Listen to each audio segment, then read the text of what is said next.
Good morning. Monday morning here in Asakusa. We've had a very, very, very busy weekend. I don't mean we, I mean Asakusa.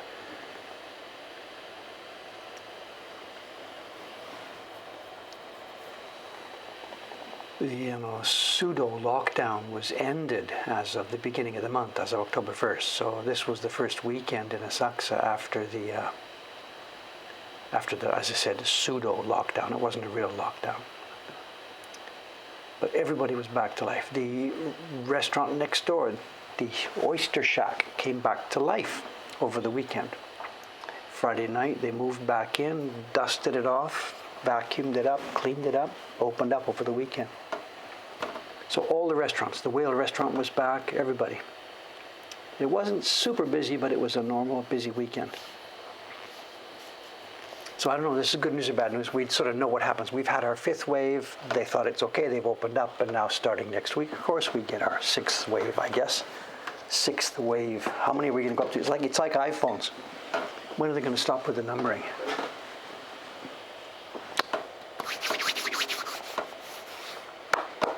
Okay, good morning. Got a ton of things to do today. Lots of stuff going on. Miscellaneous work. They will be carving. I still haven't finished that block. Excuse me. Update on across the street. Let's pull the thing up here. The Ninja Place has a new sign in their window. They are opening October the 9th. That's next Saturday. There are people in there this morning. They're doing stuff, getting stuff ready. In fact, I just popped up. I went over there a few minutes ago. I went over there and took a couple of photographs. And this is their window. It says open 10/9, the 9th day of the 10th month. And on the stand there are some figures. I don't know if that's anything to do with their business or not, but they have some figures. This is still sweeping Japan. There's an event happening around the corner here for this anime. So I guess anybody of a certain age is very interested in this. So one more week until they go. I don't know why the armor is there or what that's all about. Just for the mood. Just for the mood, I guess. I have no idea. Who knows? Somebody got the top of the mailing list, did you? Says, I got my email and said I could place my order for the Great Wave. Congratulations. I don't know what to say. I don't know what to say. Okay, let's clean up here and get to work. Internet, what's going on this morning? I will be carving. I know the proof printing on this image has already started, and the girls needed the blocks. Ishikawa-san did a bunch of proofs yesterday, and she's like, haven't you finished yet? And I'm like, whatever, no, I'm not finished yet. So she just worked around me. She tested one flower but didn't test the other ones because I still haven't finished carving them. So we will be doing that this morning. I say we.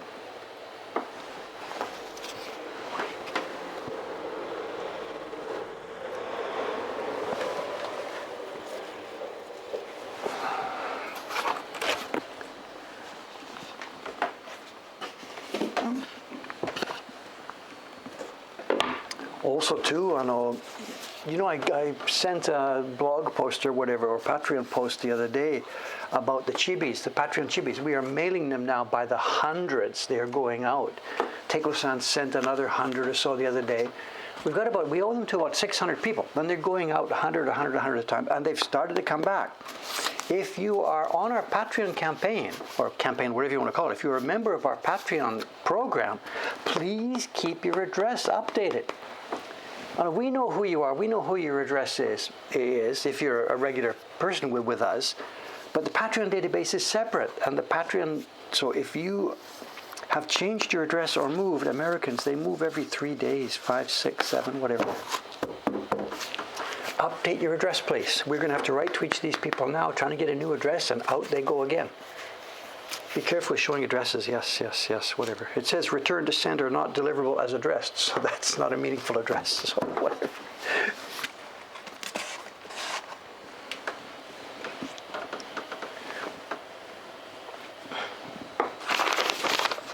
talking about speaking about Patreon chibis. So there you go. There's another batch. This is Tsushima-san. I'm not going to do it here on the stream, but I have to check. She sent me another batch of 100 Patreon chibis, all embossed and printed in the summer and the winter one.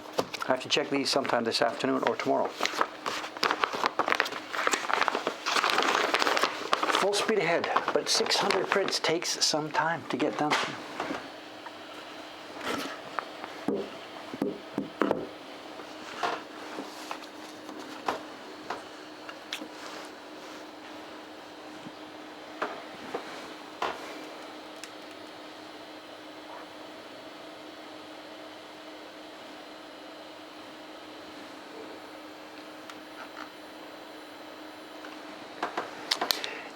I can't grumble at people for moving. You know, our own family, when I was a kid, the max for us was 2 years.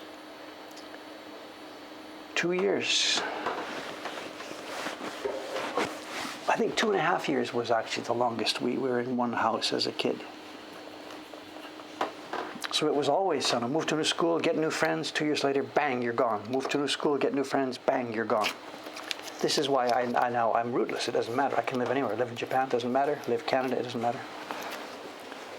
Lots of training.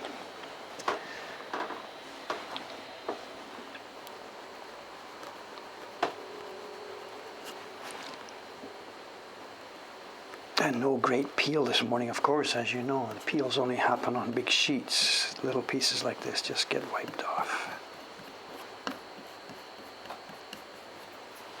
The little pieces like this, so getting the gampi off is actually difficult, because if I pull onto it, it will peel the gampi off. So I have to try and rub off the carved area to the outside.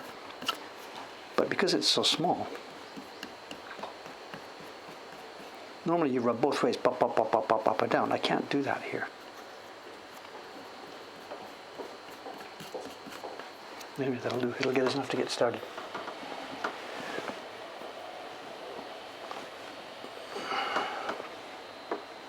Knife is sharp. I was carving some of this the other day. That knife is still sharp. You can see also she tested this with a really dark purple, and this is exactly backwards from what I think it's going to be. I think it's going to be quite a light tone, and maybe even just an embossing on this, but she's tested it. Okay, is this on camera? Can I get closer? Maybe. Let's try.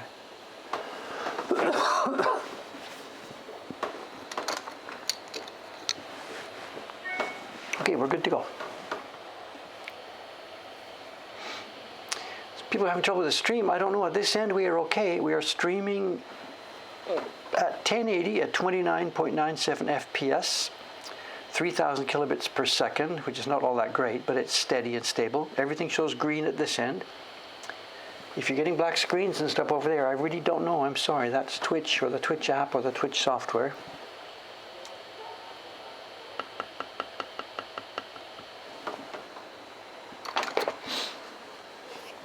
Okay, let's get at least a little bit of work done here. Some token work.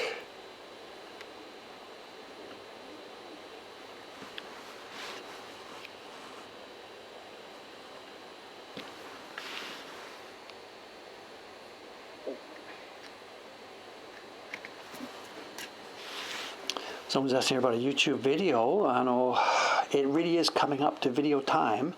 There won't be one this week, absolutely. We've still buried in work here. I know Cameron and I are doing the changeover of the software this week, next few days actually, in preparation for Cameron leaving. So there won't be any video work for the next few days, but it is coming. What can I say? There's no schedule for our YouTube videos, but I realize it has been a long time since the previous one, so I have to get something done, I know. I have 3 or 4 plans on my in my notebook file here, so.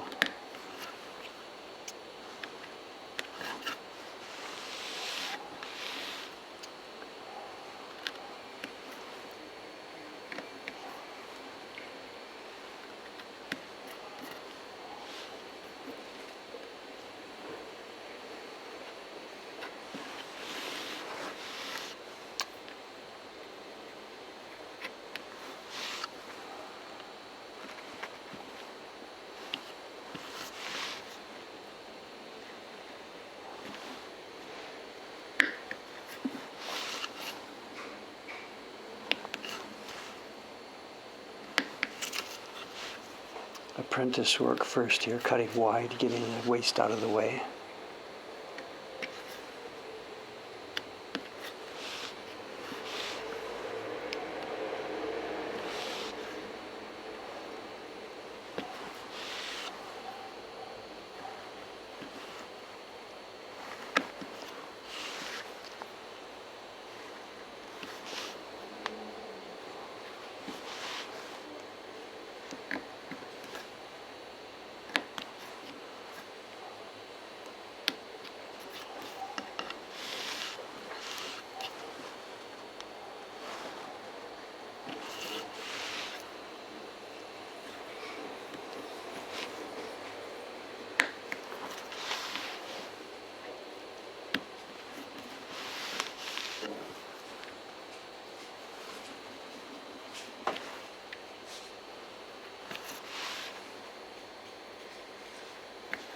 Well, I know something else I meant to show you before I forgot. We were looking at the photograph of the ninja place there. I forgot something else. I meant to link to you. There's a Twitter, a tweet, I guess they're called, right? There's a tweet the other day from the ninja people. Have a look at the photograph in that tweet.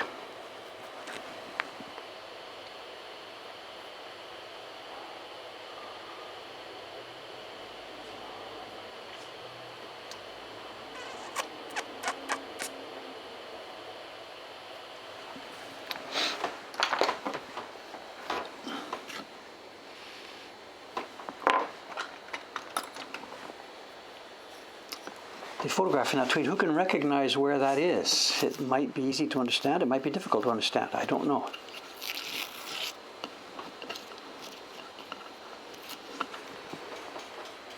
As a hint, I can see that from where I sit right now, actually.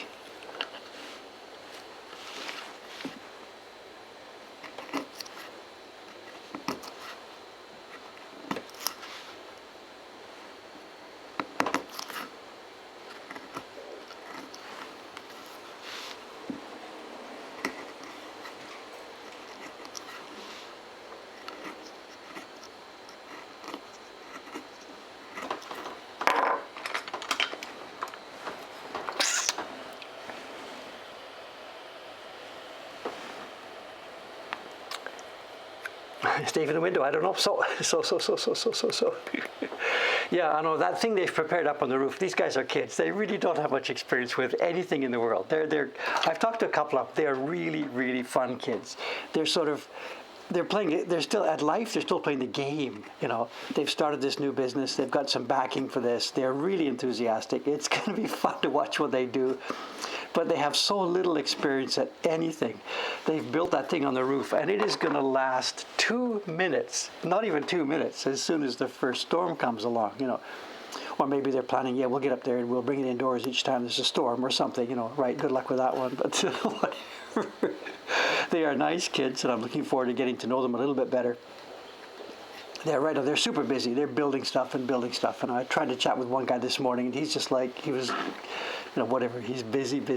So keep out of their way. But they are really enthusiastic. I have no idea if their business will be successful or not. I haven't a clue. It's not something I know about or I'm interested in. But all speed to them. I look forward to having a Genki, interesting businesses on this street. It helps all of us. So we'll see what they do, see what they get into.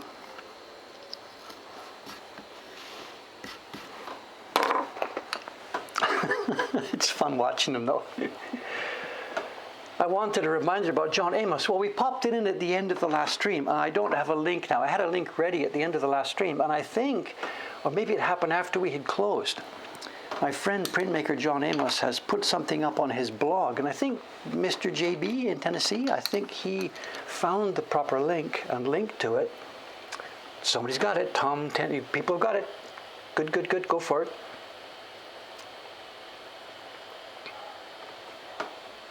Yeah, Genki, I'm speaking, when I say Genki, I'm in exactly that term. I know,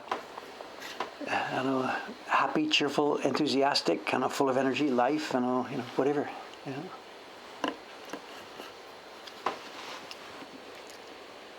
the blog post from John, and those of you who are not making woodblock prints, whatever, it's perhaps of no interest, but I thought that was really, really good fun. And I have a huge respect for John.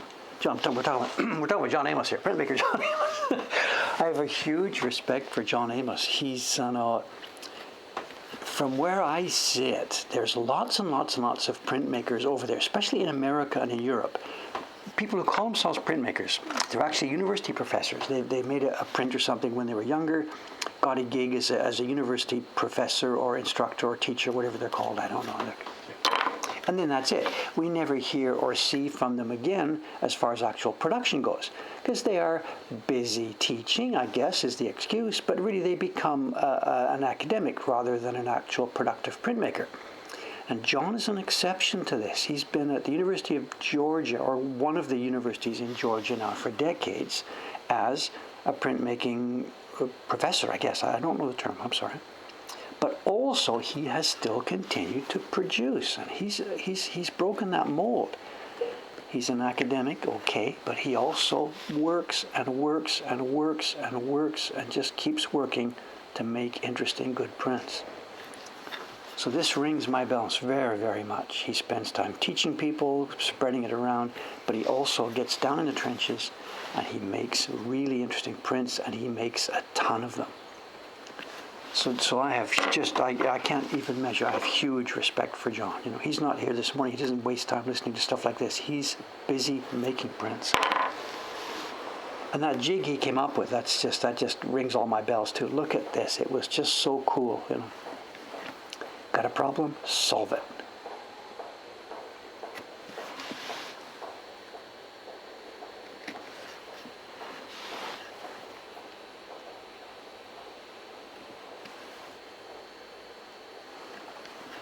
He's visited here. He was here, I guess it was, I hesitate to say, 2 years ago, I guess, whatever. He had asked very politely, didn't need to be polite, he had asked very politely, Dave, can I come and hang out there for a while? And I said, get on the plane. And he did. He came out and hung out here for, I think it was a month or something. His wife gave him a sabbatical or whatever, you know. He rented an apartment near here, up close to the Yoshiwara, actually, I guess. So. And he just sat here making prints with his own material, his own stuff, and then learning and listening and talking and learning and listening and talking. You know.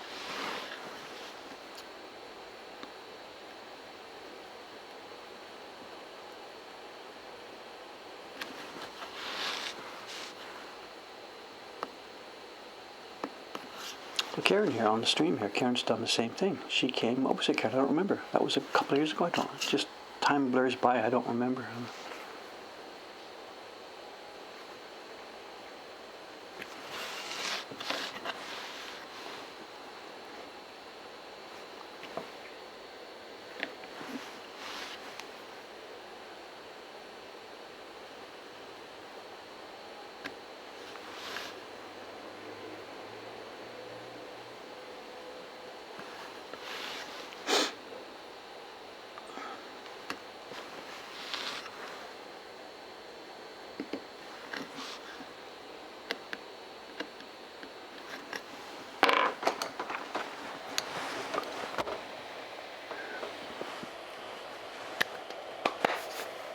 Chocolate eggs. I've been forgetting chocolate eggs. I'm sorry. I don't know. I don't have a list here of who and when and where chocolate eggs. I'm sorry. So.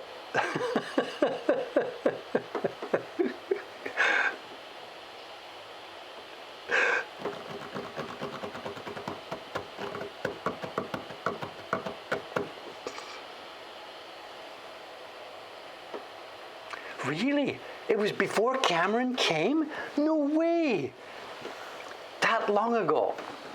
Well, I said I don't know, whatever time spans now for me, I just don't know. What was 2 years ago? What was 3 years ago? What was 4 years ago? I don't know. No idea. No idea. My God. When was Karen here then? 2019. That's 2 years ago. So John was 4 years ago. What about, we had another one. Fabiola-san came from Spain. She spent like 2 or 3 weeks here as well, working upstairs. I don't know when that was. I don't know. No idea. No idea. Someone's asking, do I chat a lot with the other shop owners? Yes and no. It's a nice little community. It depends, because I have no shop right now, I will sit here doing stuff, and I will just put my mask on and stand outside and hang out for a while. So I'm sort of at liberty. I mean, of course I'm busy, but I mean, I'm at liberty. I can stand out there, stroll, go get a coffee at the Lawson, stuff like that. So yes, of course I see the local, the neighborhood guys out there. And some of them, the Kaicho-san, the guy who is the sort of don of this street, he's the owner of the whale restaurant, and he's one of the long-term people here, and he's the, president, leader, manager of the local business association, the 2-block long business association. And he's full of news and stuff and whatever. So if I bring you some news, like I learned about the change in the menu at the hot dog place the other day, I learned about this from the Kaicho-san. In fact, that was funny, actually. That was funny. This is 3, 4, 5 days ago, before the end of the month. It would be maybe October 29th or something. I'm walking down the street on the way to the post office, and I hear this sound, oi, oi, someone's calling. I look around, there's nobody, and he goes, oi, oi, and he calls me, Mokuhankan, blah, blah, and I look up, and it's a second floor window, in the blue, you can see it here in the blue restaurant. It's a second floor window. It's Kaicho-san. He's in his room upstairs with his elbows on the sill and just watching this stuff go by like a cat or something. He saw me go by, and he calls me like this. It's really actually impolite, but whatever, who cares? So he calls me, and I'm like, oh, hi, yeah, what's up, and he says, have you heard the news about the hot dog place? And he's shouting this at me from the second floor. I'm on the ground below him, and behind me is the hot dog place, open, doing business, just whatever. And he says, have you heard the news about the hot dog place? So I'm like, no, whatever. And he's yelling this down into the street, and he says, they're not doing really well with the hot dogs, so they're going to change their menu, And I'm like, okay, I don't really know how much of this is public knowledge, but he's yelling this down to the street, and he's the business, honcho, and he must have heard this from them. So I guess this is no secret, whatever. So I just, whatever. I'm the receiver of the information here, so I'm just listening while he tells me what's going on, And he said, yeah, they're having trouble making rent, so they're going to change their menu. And behind me, the place is there. It's doing business and whatever. So they are still open. And what happened that evening at the end of the month, it was September 30th, I guess, whatever. Trucks came in and took down their sign and put up a new sign and took out some kind of stoves and stuff and brought in some new kind of stoves and stuff. And they're starting to renovate the second floor. They're obviously going to open the second floor up there. And they're turning into an izakaya. In fact, I remember, I got a photograph for you.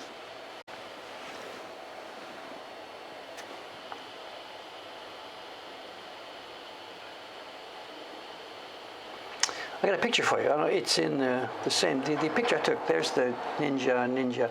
This is the new menu. And it's partly English. It's in Korean and Japanese and English. And this is their new menu that started on October 1st, 3 or 4 days ago. And this is kind of a chain company. They've got these things not all over Tokyo, but they do have them in different places in Tokyo. And they're going to call it Ariran Izakaya. And they're going to open the second floor as a place where you can go up and sit down. And whether or not they're still going to sell the hot dog gooey things, I have no idea. They're there, but I don't keep track of what they're doing. So maybe they've still got the hot dogs and they're doing this at the same time. I don't know. And also, I don't know, this is not really street food. You don't, like, there's a bowl of ramen there, there's a bowl of soup. This is not street food. Whereas the hot dogs that you buy, you put it in a cardboard thing and walk down the street and throw your garbage somewhere. But this isn't street food, so I don't know what they're really going to be doing here. It's average price for a low-level izakaya. It's not cheap, it's not expensive, it's average price for stuff. If it's street food, this is expensive. If there's a place to sit down and eat, And then there must be also a drink menu here. This is just food. So if they're going to do izakaya, this means they must have a liquor license as well, of course. And up to now, they haven't been selling booze. They've just been selling the little hot dogs. And this is what he was yelling out the window. He said, they're having trouble making rent, so they're going to change to izakaya. This is the deal. If you can't make your rent at Asakusa, start selling alcohol. I mean, that's the question. That's the thing to do.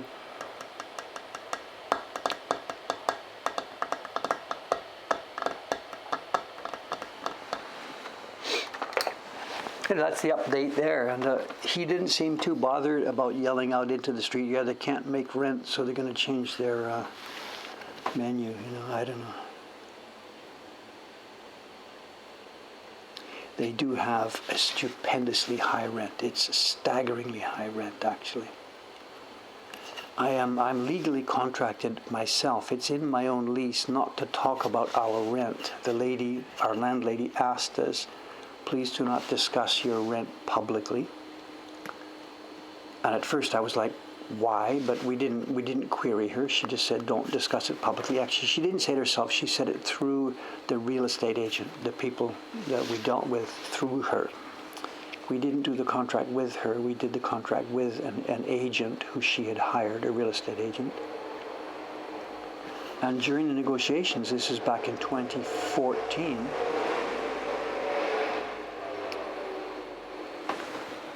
during the negotiations, the guy made it clear to us, he said, the owner of the building, we hadn't met her at that time, he said, the owner of the building has requested that the rent you're paying not be made public.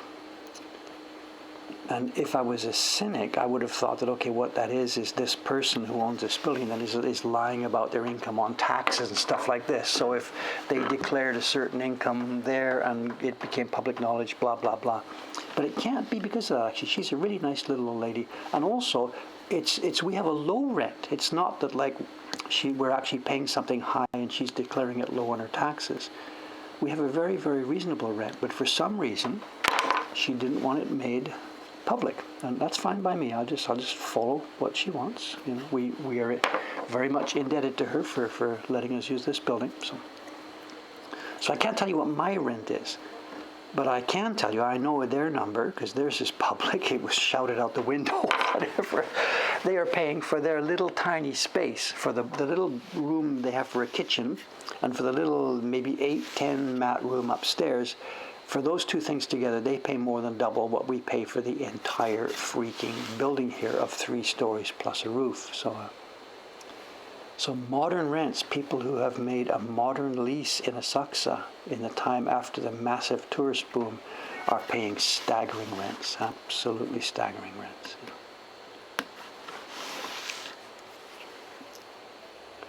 And this is one reason why we see new businesses change so quickly, because the landlords are just trying to get every single yen. They're trying to squeeze that stone as hard as they can. From the landlord's point of view, you want all the money from that place, leave the people just enough to survive and keep paying you rent, But our landlady doesn't roll that way.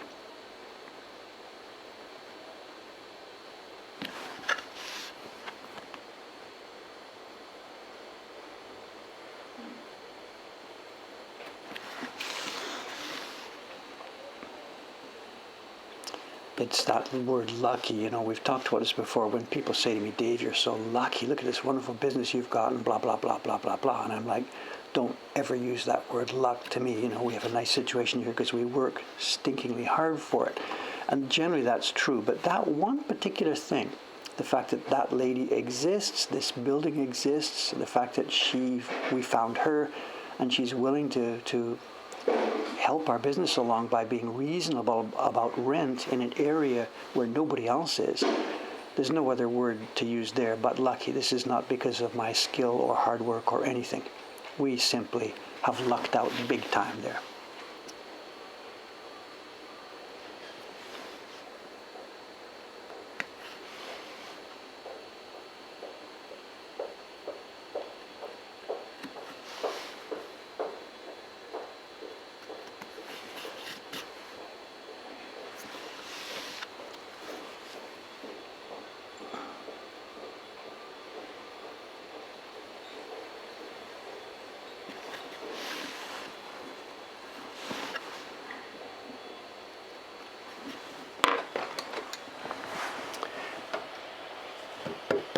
Does our landlady appreciate a good word about print? Her grandfather ran a print workshop. This is why.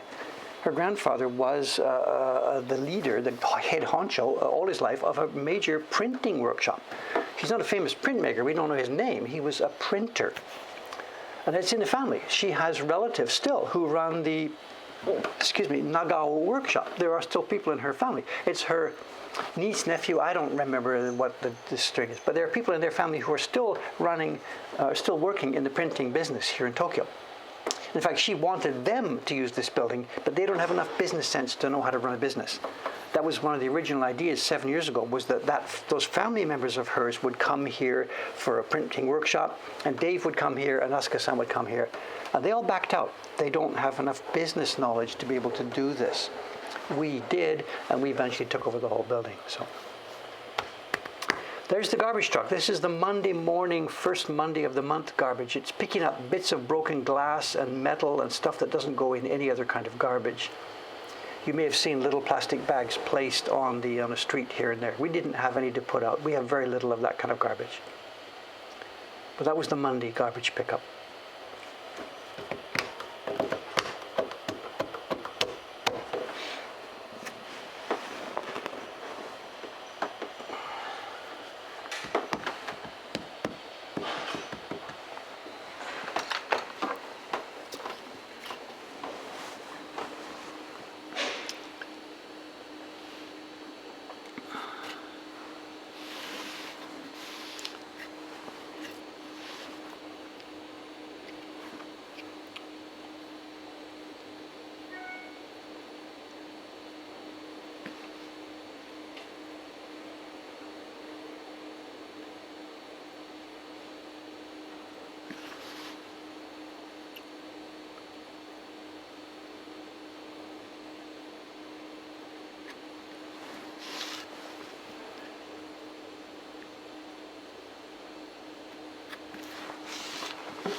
That's the vacuum cleaner noise, right? The ladies in the hotel lobby are cleaning the hotel over there. So we hear their vacuum cleaners. I think. Oh, so speaking of cleaning and garbage and stuff like that, I think we will probably find out in a few minutes. But speaking about the hot dog place to show, both days, yesterday and the day before, the garbage pickup for the hot dog place happened at about the same time, 8:30 in the morning. But both Saturday and Sunday, it was a different truck. The same guy, but a different truck. So we'll see maybe in a few minutes this morning. If you're waiting for the blue garbage truck and the clutch sound and stuff like that, it may happen or it may not happen. And I'm kind of curious about this. Maybe that blue truck was in for maintenance and he was using a different truck for the couple of days, or things have changed. I have no idea.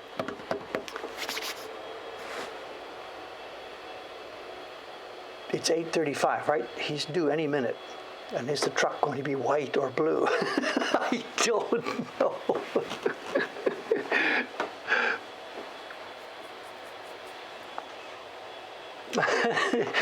These Asakusa sounds, the air conditioner and whatever.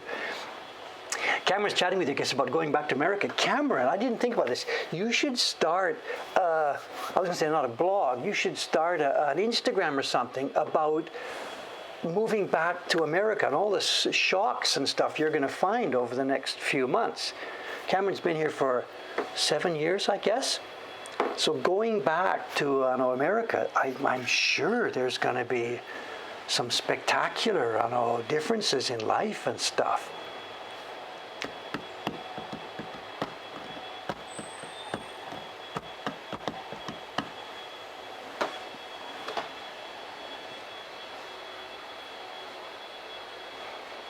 Well, Pinkies, this is the garbage truck here. Just a guy. It's just a guy with a garbage service. This is not the city people at all. This is a private, absolutely a private garbage company.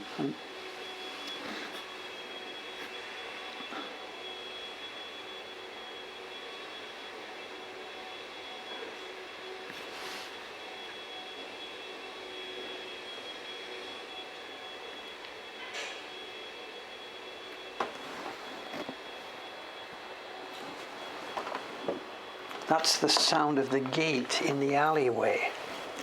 There it is. There's the lady in the alley. She is the owner of the bag shop.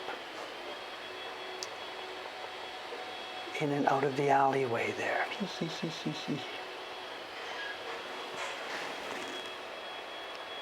Oh, Cameron, repeat. Yeah. So, Cameron, I've been thinking. He says, I'm thinking about doing that. So, his adult life, and this is no joke. Cameron's adult life has been spent in Japan. This is a deal. This is a really, really big deal, so.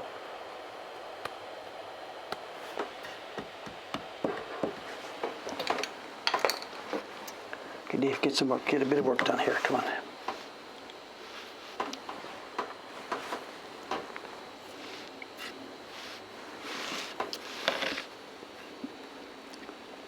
And over the years that I've been here, the same idea has come up, not nowadays, but after I'd been here myself for 7 years or whatever, the idea to move back to Canada, at the time I had little kids here. Moving back to Canada was back on the blue truck, so it must have been off for maintenance.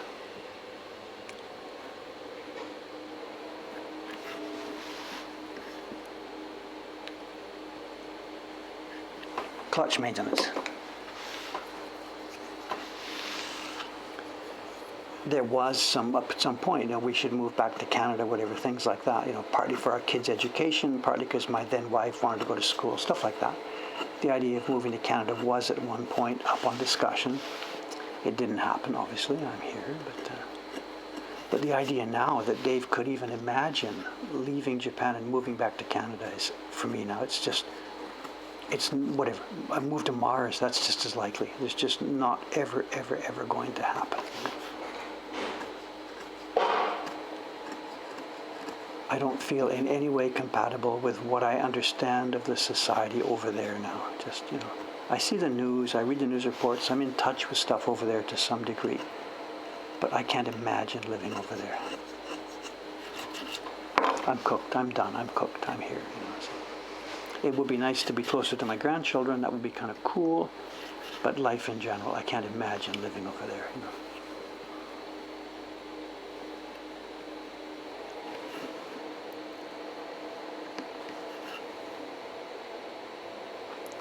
I just don't feel compatible with what I understand of it now, And people have told me, there's lots of people who do live over there in Canada and America. They've said, Dave, don't even think about it,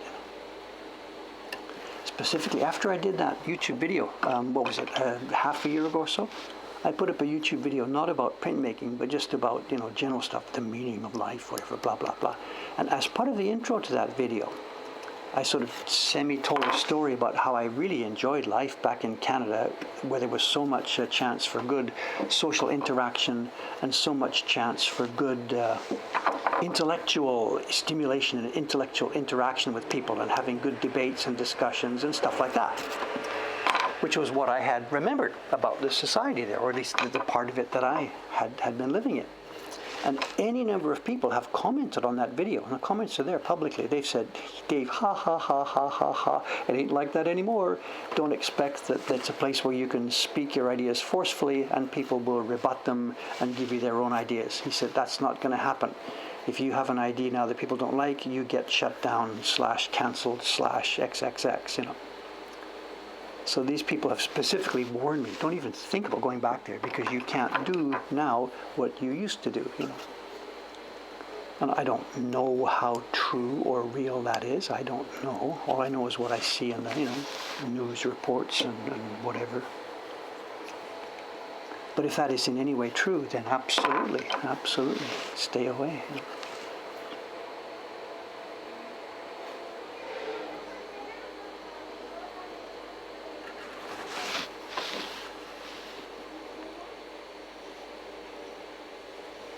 I suppose it's everybody. I'm now going to be 70, and it's the same for everybody. Once you get to a certain age, it's like, we don't do it the way we used to do when I was young, and I don't like it now, and that sort of stuff. So I guess that's part of it too, just whatever.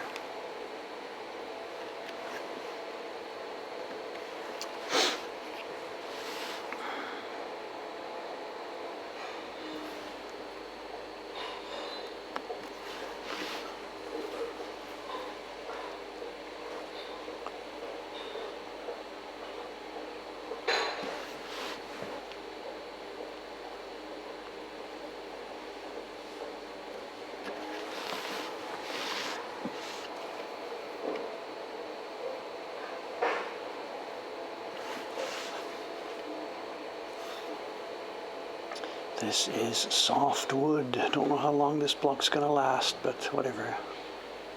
We'll give it a go.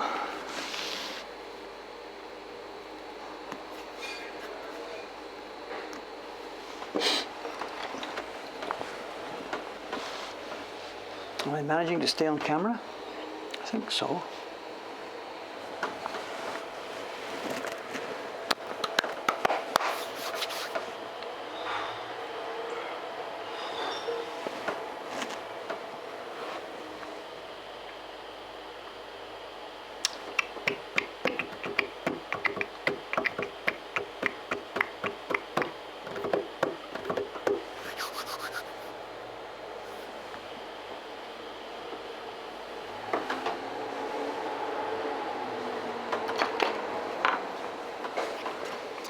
We should have listened more carefully to the sound of the truck. I guess after a couple of days of maintenance or something, maybe it's all clean and clear and no clutch trouble.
A lot of garbage there today to show.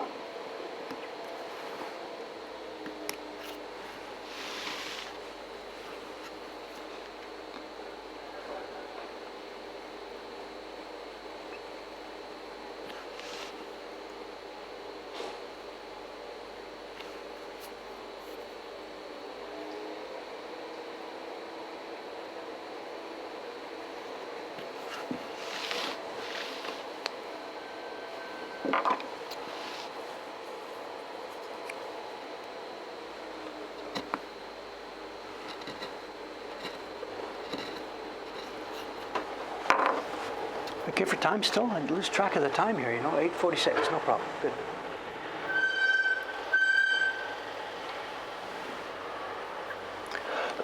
Someone's asking, would I be able to make lines this fine in Sheena? No. You could maybe get away with it being super delicate and super careful, but once you touched them, once you tried to print them, it would just dissolve. No. Sheena is okay for, smooth areas of good flat color. That's pretty much all it's good for,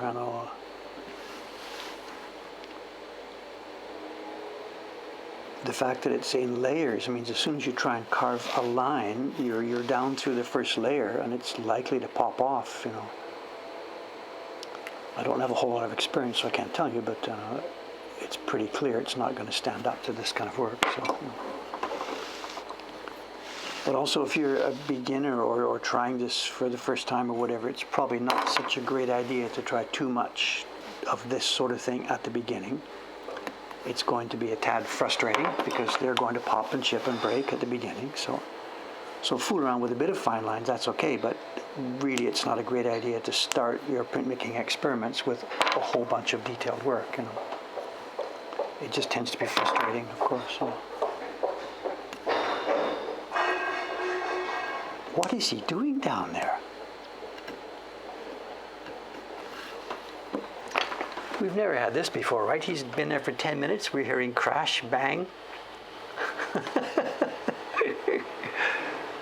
The back of the truck is closed now.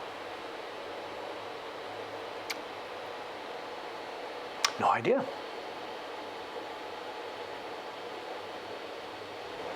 There he goes. No idea. I guess maybe with their new business model, with booze and stuff, they have more bottles now maybe. So maybe he's put the garbage in the back of the truck and the bottles and cans go up on the top or something like this. I don't know.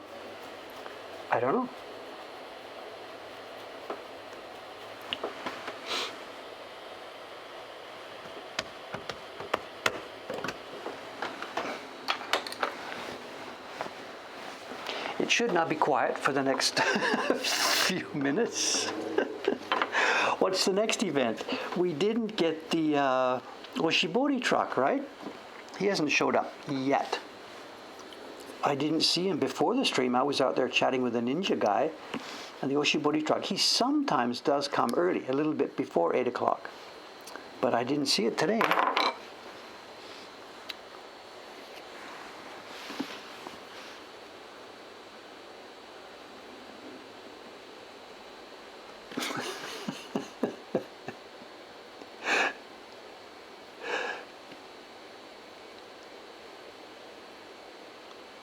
Memes of Asakusa 2021.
It reminds me, the shoe lady that used to come by. I haven't seen her now. I guess she's changed her jobs or changed her life pattern or changed her shoes. I don't know. No, I haven't seen the lady herself now for a long, long time.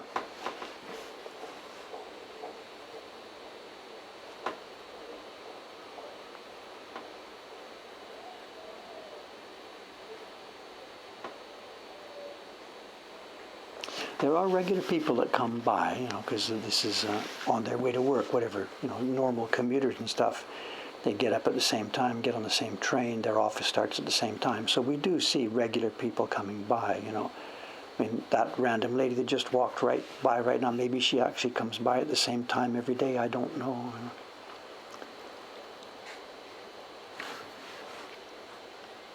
But for those of you who don't know what I'm talking about, there used to be a certain lady who walked by our camera at pretty much exactly the same time every day. It would have been her morning commute, And she had a specific sound of her, the way she walked and what her shoes were like, ka-tung, ka-tung, ka-tung. Something similar to what we just heard, And we had called her the shoe lady, and it became a thing, But I haven't seen her now for a while. So.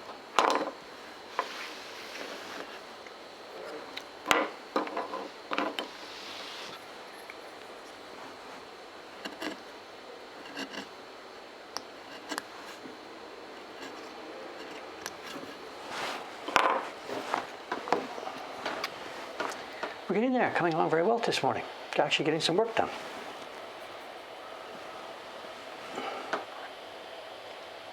Yeah, it was her stride, like John says. She had a certain kind of stride, a certain kind of approach,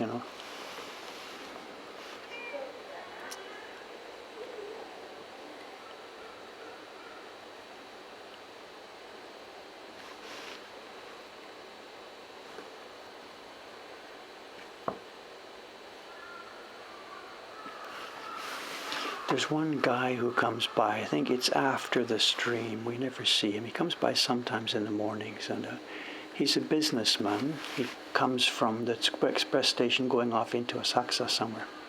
And it's sort of unusual. His company must start at like maybe 10 o'clock or something like that, so he comes by. And he is soundless. The shoes he wears are soundless. And he wears earphones. He's listening to something. And it's not like a younger guy. We have the idea that he's listening to hip-hop or something. I would guess he's listening to a podcast or maybe a conversation language class or something like this. And he's got his briefcase under one arm. He's got a suit, very nicely dressed. And he's soundless, and he has got a stride that is, it's impossible to describe, but is extremely distinctive. It may be sort of a power stride that helps you get exercise. You sometimes see people strolling in the evening, and sometimes I think they call it here, power walking. The ladies stride, stride, stride, stride, and they've got sort of they wear these plastic clothes, so they sweat a lot inside, and they're clearly in it for the exercise. This guy's got a stride. It's not a power stride like that, but it flows. It's a left, right, left, right, left. He's just sort of stretching a little bit more than you would normally do, and it gives him I can't describe it in words. It's a and he's looking straight ahead. He's got his briefcase. He holds his elbows up a little bit. He's got his briefcase up, and he's got his phones in, and he's listening to this podcast. And I am in my own world. There's my office, and it's when I see him coming, I just stand there. You can't watch like this, but I just watch because it's such pleasure to see this movement. It's kind of like a ballet thing, If I were the dance director of a ballet, if I were the dance director of a ballet company and we were doing something and part of the scene was a Tokyo street scene, I would have this guy come in. The dancers are doing something in the front, and this guy would come across the back doing his because it's ballet what this guy does, It's so pleasant to watch him go by.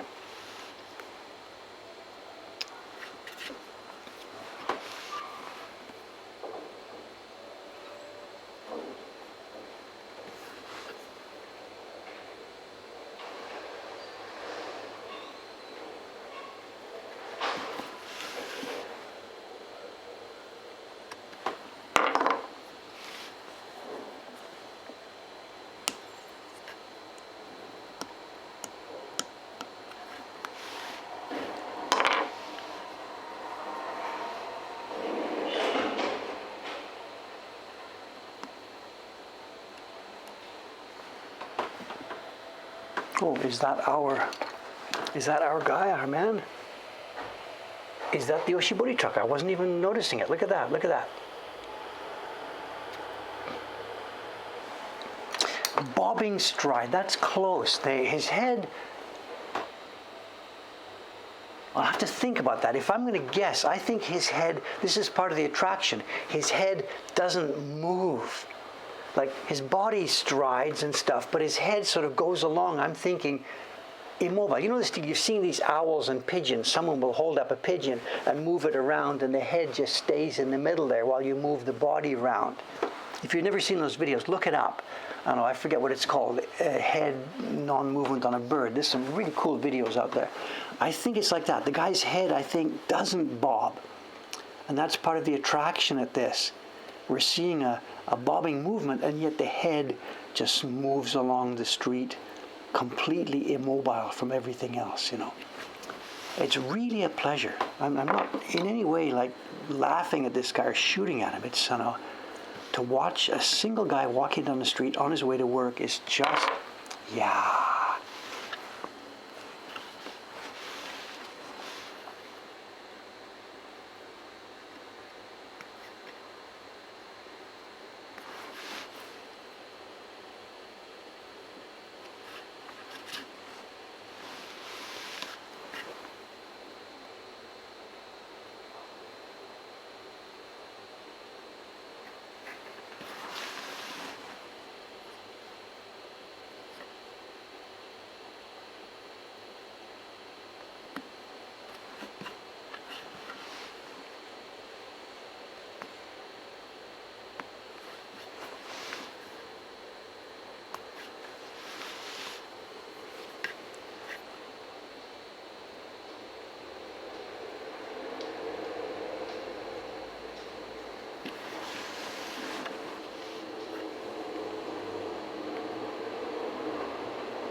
Okay, so over the past couple of days, or over the next couple of days, Cameron is going to be sending out emails to a Great Wave waiting list. And we have now, as you saw last week, we just received the latest batch of great wave prints from Chiharu-san, one of our printers, and they are really, really, really nice.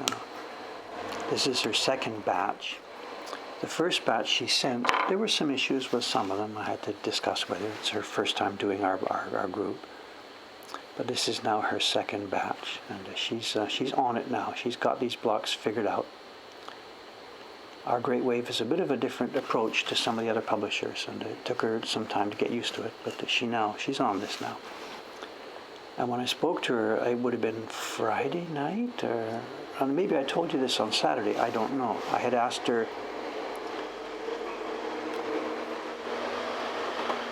oh, that's the Oshibori truck. There he comes. He's an hour late. Is he going to leave it running or turn it off? Off, thank you. So I maybe chatted with you about this. She had phoned me, I think, Friday night. We were talking about her next job. She wanted her next job to start Monday. She had done Great Waves, and then she's working on the Rabid Rabbits, and they'll be finished probably now by today. And she and I were batting around on the phone. What do you want to do for your next job? Do you want to do another batch of waves, or do you want to move on and do something else for a while? And we're torn. We have a huge waiting list for the waves, so I would like it if she could do more. But too much of this will drive a printer to distraction. She doesn't want to just be a great wave printing machine. And I completely, totally, absolutely understand this. So I left it as her choice. Shiro-san, you tell me what you want to do. I'll get the paper ready over the weekend. You want to do another one of the subscription prints, or do you want to do something small for a change, for a relax, or do you want to do another batch of waves? What do you want to do? And at her end, there was like silence, and she's giggling. As far as revenue for her goes, the best way to earn money quickly, and lots of it, is for her to do another batch of waves. But for her, the same thing. She doesn't want to just become a great wave machine, a great wave machine. I just waited for her, just casually waited. What would you like me to do? Tell me, and I'll get the paper ready. And she says, yeah, okay, let's do some more waves. So, so that's what I did on Saturday morning. I sized more paper for her. After the stream, I went upstairs and sized more paper for her for waves. Sent it to her yesterday, and this morning now she'll be starting another batch. So in the meantime, Cameron is going to be making 50 people happy over the next few days as he sends out those emails one by one. And then another 10 days from now, we will have another batch of embossing to do. So we're cooking. Waves are cooking. Someone's asking, when are we going to see carving for next year's subscription? Any minute now is not true. Any day now. Any day now. Things are signed, sealed, cooked, set. We know what it's going to be in outline. I know what the first month's prints are going to be. It's waiting for me now to get the programming work with Cameron aside. We're going to do all the import of the old subscribers today and tomorrow and the next day. So if that happens smoothly and I can get the drawing prepared, we could see carving on Thursday. I probably wouldn't bet on that. I'd bet Saturday if I was going to be a betting man. But anyway, next year's carving starts very, very soon. This is not a tease. This is a statement of fact. It will start very, very soon.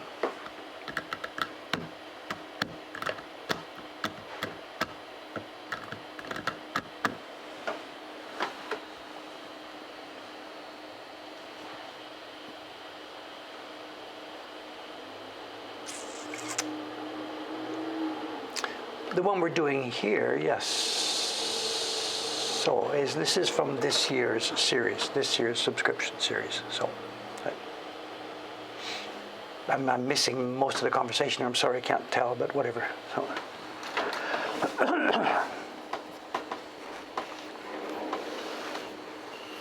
It's also the other day, I don't know exactly what day this happened. Next year's series has been in planning and consideration, and Plan A and Plan B and all kinds of stuff have been going on for the past few months. And it has been a difficult time this year for me to figure out what to do. And honestly speaking, this is not a defect here, but this is not Plan A, the one that we are going to be doing. It wasn't Plan A. I had the idea for Plan A and wasn't able to pull it off, partly because of this end, partly because of design considerations. And it moved on into Plan B and Plan C, I think. And we tried. I actually spent a month, nearly a month, together with Ray-chan, or one of our printers upstairs, we spent a month or so on experimental work about a possible print series. And I can't, again, I'm not teasing, I'm just describing what happened. We spent nearly a month trying this, trying that, redrawing, adapting some images to see if we could make a steady, good series of prints out of these. There is a good idea in there. She and I were not able to pull it off with the source material that we had, and we came to realize that if we're having this much trouble with a sample print, there's no way we're ready to start a subscription with that particular concept. So we canceled that, and I sat back and got busy on plan, whatever it was, plan C, D, E, F, G, or something like this. I pitched it to a few of the printers here. They were a little bit nervous about it, but after I kind of waffled over what might be the negative parts, and I polished up what might be the good parts, and I skated over the little question marks, they came on board. So,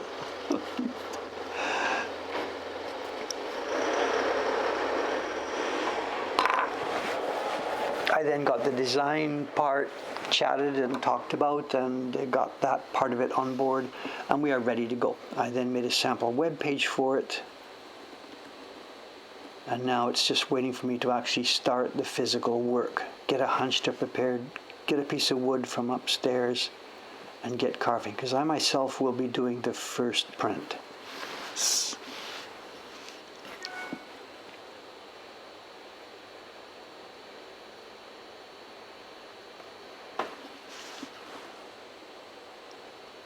It's going to be a fun series, and you here on Twitch will see it first. So please don't be upset because I'm not ready to tell everybody yet. Just relax. But you guys here on Twitch will see it first, obviously, because you'll see me doing the work. The actual announcement of the series and sign up, that won't happen for months yet. This is still only October. But you here on Twitch will see this by virtue of the fact that I have to get the work done. So maybe what we'll be doing was, in a few days from now, when I'm going to be carving this, maybe at the beginning of a stream, should I do this? I should put, the following Twitch stream is under an NDA, non-disclosure. Please sign here before looking at this Twitch stream. Is that what I should do later in the week? We'll see.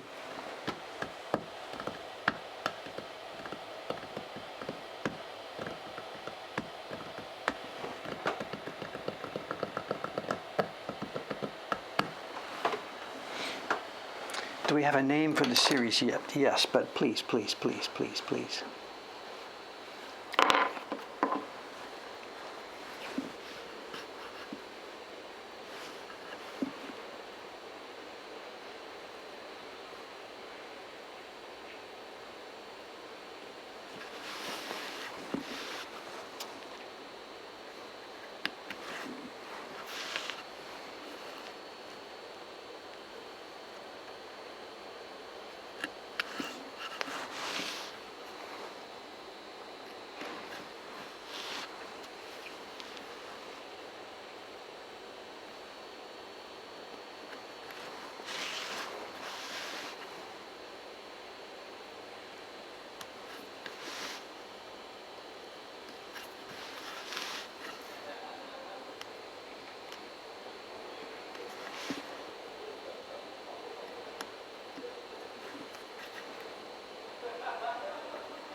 Okay for time? What's going on here? Time. 9:11.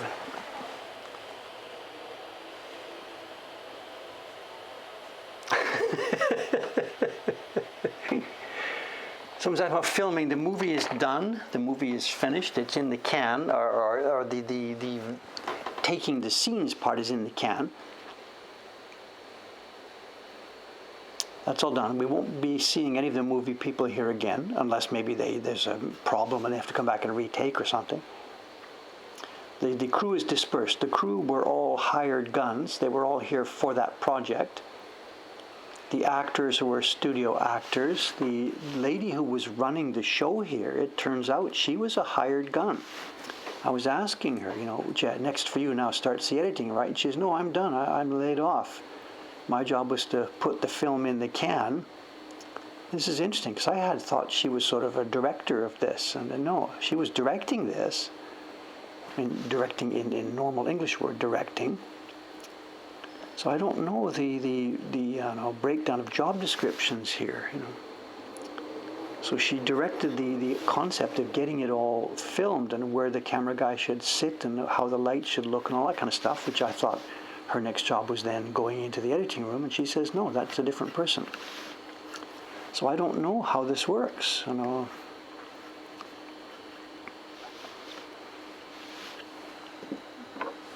She said that's it. She was gone, looking for work. And all the crew, the camera, the lights, the mic guy, everything was all rented.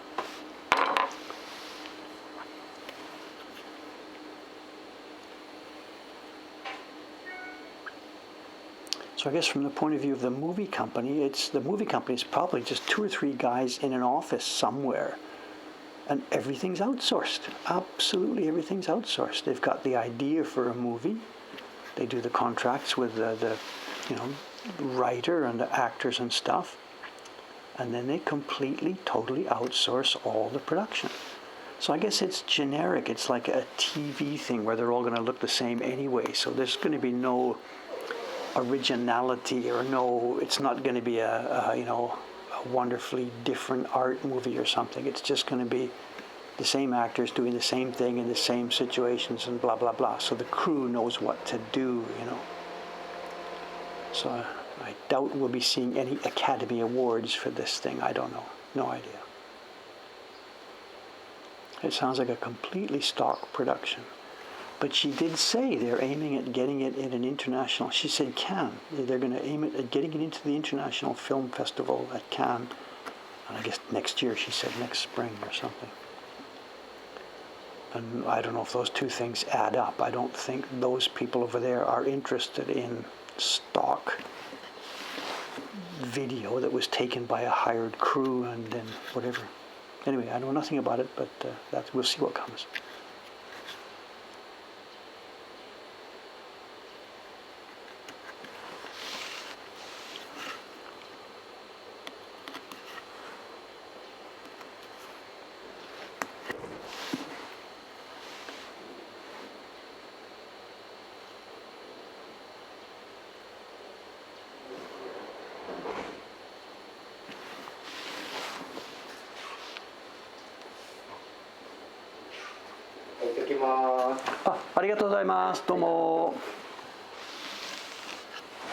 That's the post office guy, not the Takubin guy, not the Amazon guy. That's the post office guy. So that means that box is a package from Kubota-san, the printer.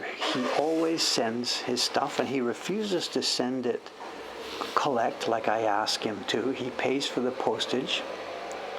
He and I have a thing going on about that. I'm telling him, I'm the publisher. I'll pay for it. Relax. Just get it going. He says, no, I can't do that. That's cheap. So this is Kubota-san. So what's inside there is going to be 90 copies of the Japan Journey print for December.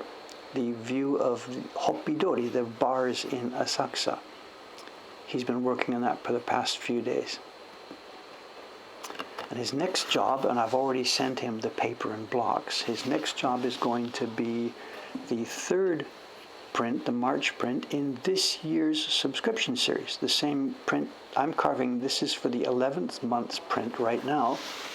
And we're now starting a reprinting of 1, 2, 3, 4, 5. We're going to print 100 copies each of these things because we have people waiting in line.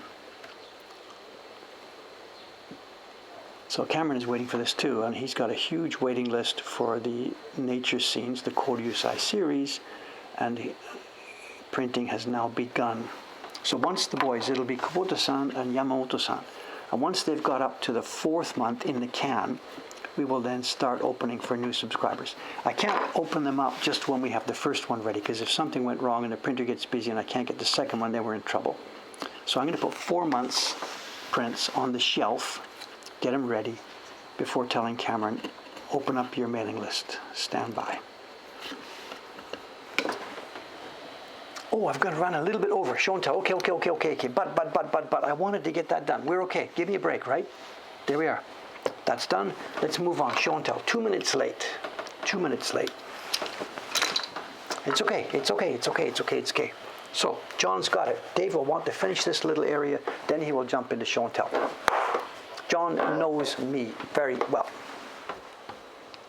Okay, now, show and tell. I'm not quite sure what is going to happen here. We've been digging through the little stack of little envelopes that have been dumped on my desk over the past few weeks. And we opened this a while ago, and there were 2 left.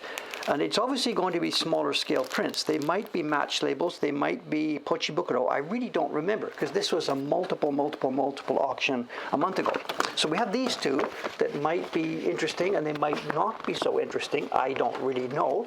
If it turns out they are not so interesting, I have a standby item, a heavy standby item on the floor.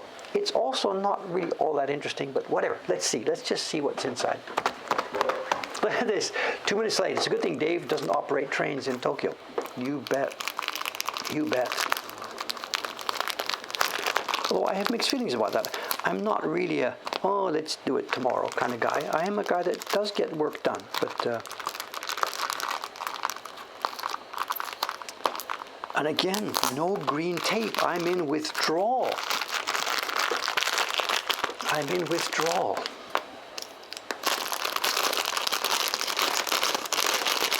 So place your bets. What is this? Is it pochibukuro, little envelopes? Is it match labels? What is it going to be? It's a grab bag. It's a grab bag. I remember this. All of these things were different auctions. This guy put tons of this stuff up. Instead of just selling the album, he put it all up on different auctions. And look at this. Recognize this? That guy. This is what these dudes do in these auctions. I hate them for this. Recognize this? Do you see what he's done here? You've seen this before, right? My God, if I hadn't got both of these, how could he do such a thing? Oh. It's part of the same set. That guy got this old album from somewhere, put it up on a bunch of different auctions, and without knowing what he did, he's just so stupid, he broke up bits and pieces. We got this last week, most of that set, and here we are now with some more of it. So we may have the whole thing or may not. I didn't get all of what this guy had on those auctions that night, because he did this. He put up like 30 auctions of 20 prints each, all ending at the same time. And there's no way I could get them all. There's no sniping, there's no automatic bidding. Anyway, don't grumble, don't grumble. We have got them, and maybe we have saved the whole set. Maybe. So for those of you who weren't here last week, we'll tell you what, let me just put these aside, and we will bring these in again on another show and tell.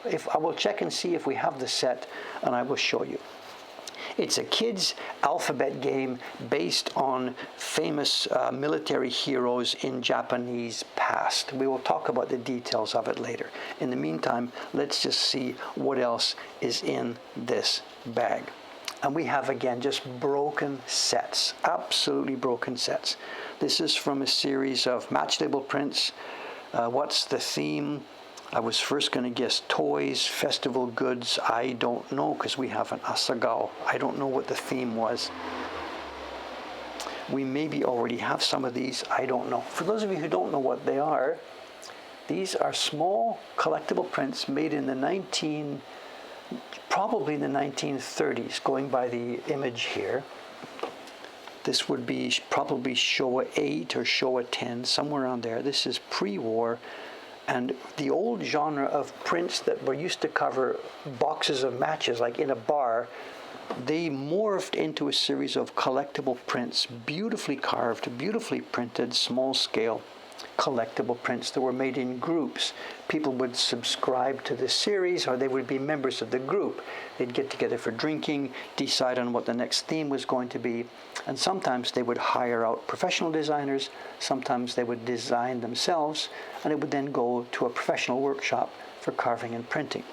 And the prints would come back in groups of 8 or 6 or 8 or 10 or 25 or something like that.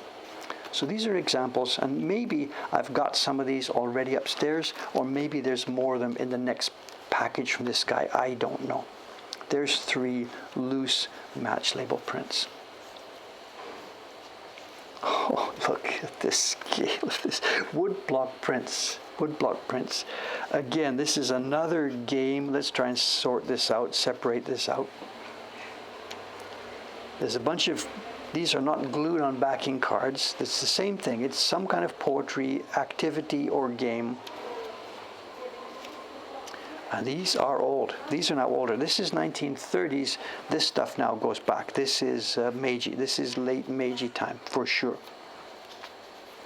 And I'm just opening it now. I'm seeing it for the first time. I have no idea what we are really looking at. They will be top and bottom. The fact that they're in red and blue here. This will be a poem or something split into groups. And it's part of a game. The ones with the one of the two, the red or the blue, would be spread on the floor. The other one, the red or the blue, would be held by the leader of the group, who would then read what was on this part, and the people have to match on the bottom one. The traditional game of this was the poetry game, where the poem flowed from top to bottom. This one here is almost certainly not that. It'll be, there's something at the top that will give a hint to something on the bottom. And without more investigation, I have no idea. But it's they're cards for a game. It could be kids, it could be adults, it could be a game that was played at the Yoshiwara by the geisha, or it could be a kids' family game. I have no idea. This would be somewhere around 1890 to 1900 to latest, possibly 1910 or so. I don't know. Woodblock prints, and they haven't even bothered to paste them on the cardboard. This other set we saw, they had printed them first, then pasted them on some kind of cheap board to help preserve them for a while. And what else is in this little package? I have, oh, did you see that? Did you see that?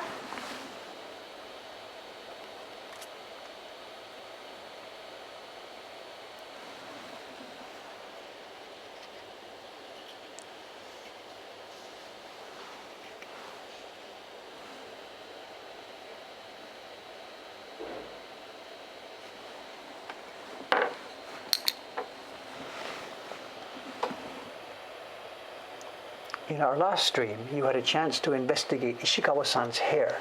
In this stream, you're going to see mine. Excuse me a minute here.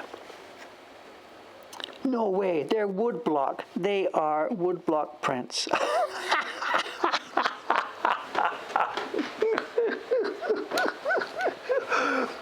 They are carved woodblock prints. Come on. Come on.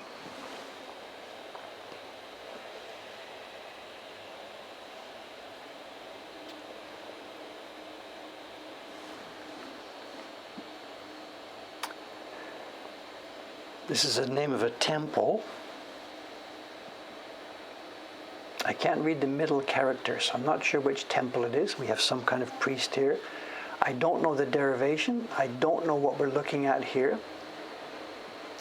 They're all woodblock prints. And somebody has made up, again, this is the first time I've ever seen something like this. Either the collector himself has made up this little miniature standing bill. But you've seen a tea ceremony room, right? There's small scale, half height byobu screens that are used in a tea ceremony room. They're put up in the room, folded away when you don't need them, and people sit in the corner and make their tea. When you don't have a tea house of your own, if you don't have a tea room of your own, you've got your Japanese washitsu, the 6-mat room, you want to make tea for guests, you can instantly turn one corner of it into a tea room by standing one of these byobu, one of these screens here. And somebody has made out of pasteboard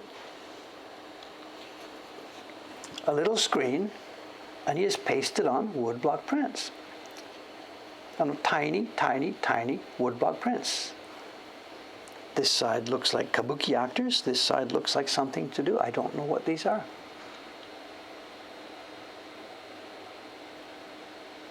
And look at the scale. That's my finger.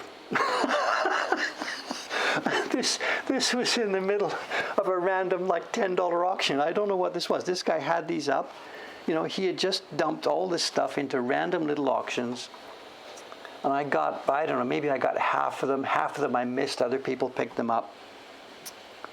Come on. Come on. I was thinking today's show and tell is just going to be a little random something that might not be so interesting. Look at this. How old is this? I don't know. It's pre-war, of course. Absolutely, it's pre-war. There's nobody capable of doing this. The pasteboard parts of it looks quite old. That kind of, the way of doing things like this looks like late Meiji. The prints don't look that old. They look more like the same kind of era we're looking at here. So I don't know. I'm sorry.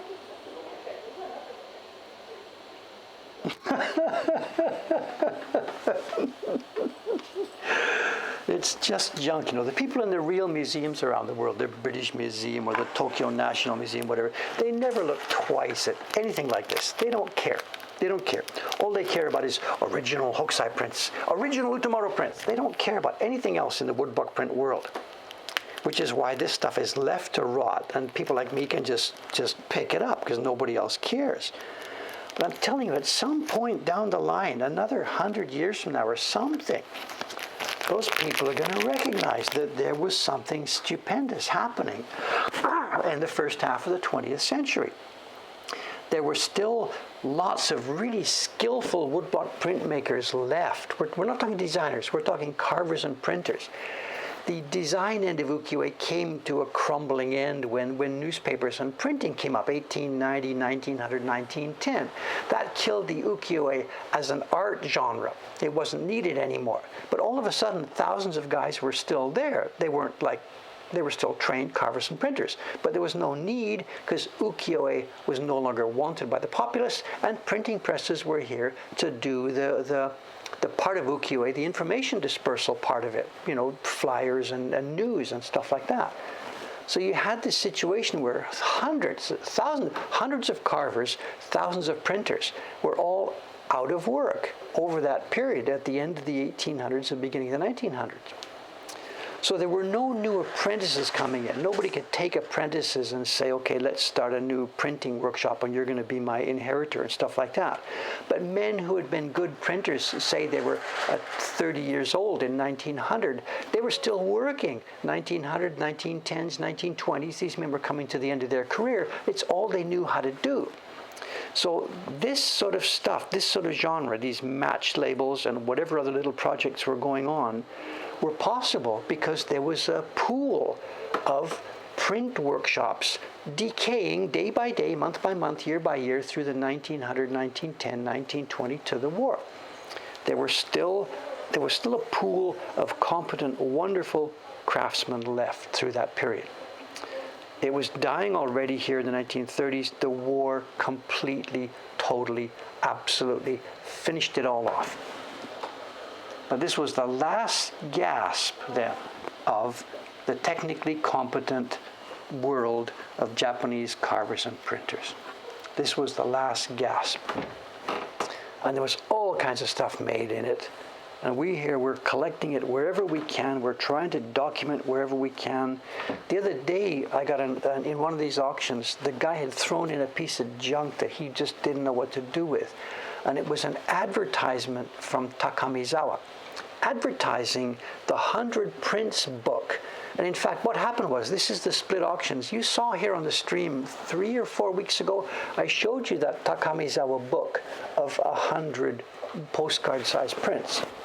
As I was showing it to you, I hadn't realized, but it was already sold before the end of the stream. Somebody had written to Cameron saying, I want that. In fact, I think that gentleman is probably watching the stream here today, so I can't talk anymore about that. But anyway, point was, the same guy who had that auction, I got some of his auctions later.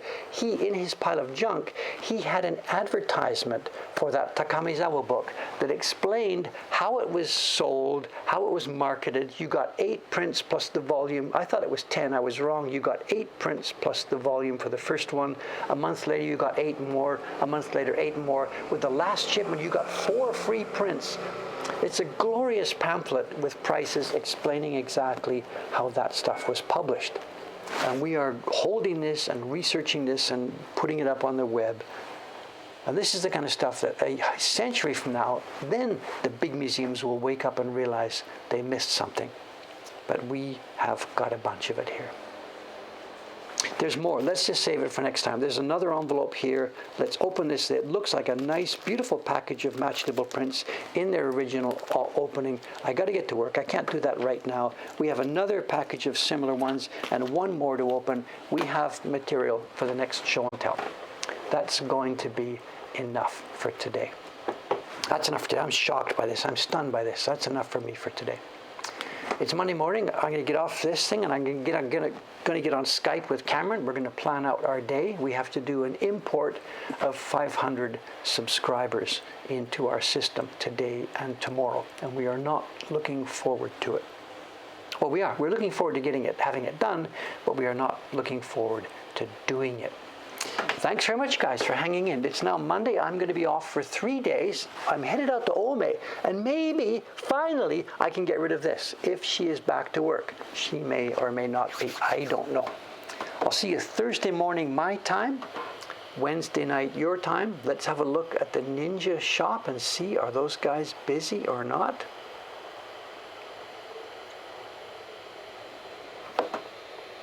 They're opening October the 9th. The Saturday. So we will see them. We will be having a stream at the moment that they open. Okay, there we are. Thanks for watching, guys. See you next time. 3 more days. Thanks for watching, and I hope, well, I got some work done. Hope you did too. Let's see. Bye for now. Yeah, they are in there. They're doing construction. Someone's in the door. You can see people moving in there, you know? Ninja. Ninja. Bye for now.